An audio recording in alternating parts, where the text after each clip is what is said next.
Hola les Madridistas, j'espère que vous allez tous très bien. Nouvelle vidéo avant-match Atlético de Madrid, Real Madrid, le derby en Liga tout simplement, le sixième match de la Liga. Une victoire obligatoire pour garder sa place de leader avant la trêve internationale. Mais tout d'abord, n'hésitez surtout pas à lâcher votre meilleur pouce bleu, ça de vous plaît et surtout de vous abonner à la chaîne, activant la petite notification. Allez sans plus tarder, générique.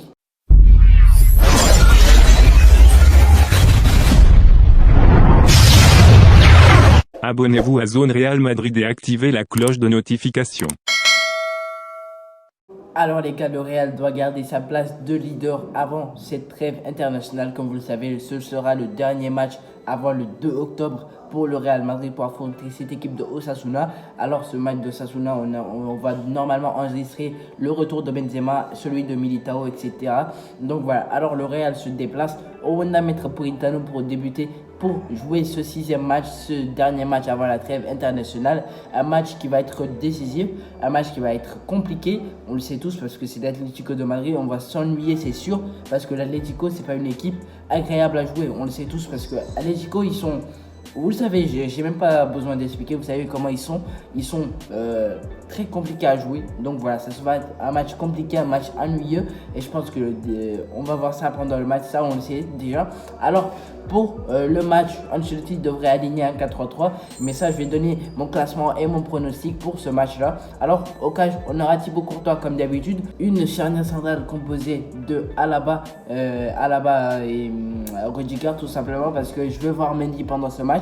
Parce que Nacho, je ne sais pas s'il va tenir face à cette équipe de l'Atlético. Donc voilà, je mets Alaba et Rudiger dans la charnière centrale, tout simplement. Et pour les latéraux, je pense que Mendy et Carvajal vont débuter. Et ça, je pense que Ancelotti va mettre ça. Et pour les milieux de terrain, si Tchouaméni, Modric et Kroos, et apparemment Kroos, il n'a pas joué face au Leipzig pour être à 100% pour ce match face à cette équipe de l'Atlético de Madrid. Alors, pour le milieu de terrain, j'ai dit Kroos, Modric et Tchouaméni. Pour les attaquants, Valverde, Vinicius et malgré ça, Rodrigo, il va jouer, on le sait tous. Mais Rodrigo, c'est juste un truc que je lui reproche, c'est qu'il n'est pas présent dans la surface. Et ça, c'est un truc qui me gêne en fait. Donc voilà, parce que Benzema, même si c'est un 10, on va dire ça comme ça, un 10, il venait décrocher tout ça, mais il y avait cette présence dans l'axe, dans la surface de réparation de l'équipe adverse. Il y avait la présence de Benzema dedans.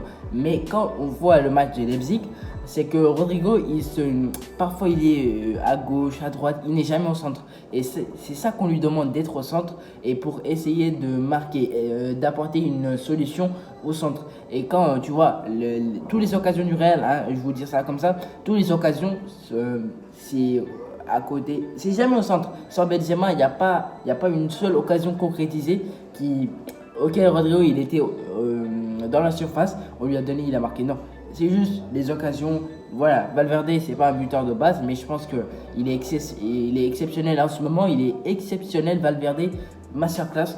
Il a fait une masterclass face à Leipzig. Et pour les remplaçants, je pense que Asensio va rentrer et Camavinga. Et l'entrée de Camavinga, elle va être décisive parce que Camavinga, je le veux dans ces matchs-là. Et pour le match face à Leipzig, j'avais pas trop compris les choix de le mettre titulaire d'entrée parce que ses entrées, genre quand il vient à la 60-70e, il change complètement le match. Et ça peut décanter le match. Et j'espère qu'il va être remplaçant pour ce match face à l'Atlético de Madrid. Pour mon pronostic, je vois une victoire 2-1 du Real de Madrid. Dites-moi votre pronostic dans les commentaires. Donc voilà, c'était tout pour cette vidéo avant match. Comme d'habitude, lâchez un petit like si la vidéo t'a plu. Et surtout t'abonner à la chaîne, l'activant la petite notification. Allez, je te dis à la prochaine vidéo. Allez, salut!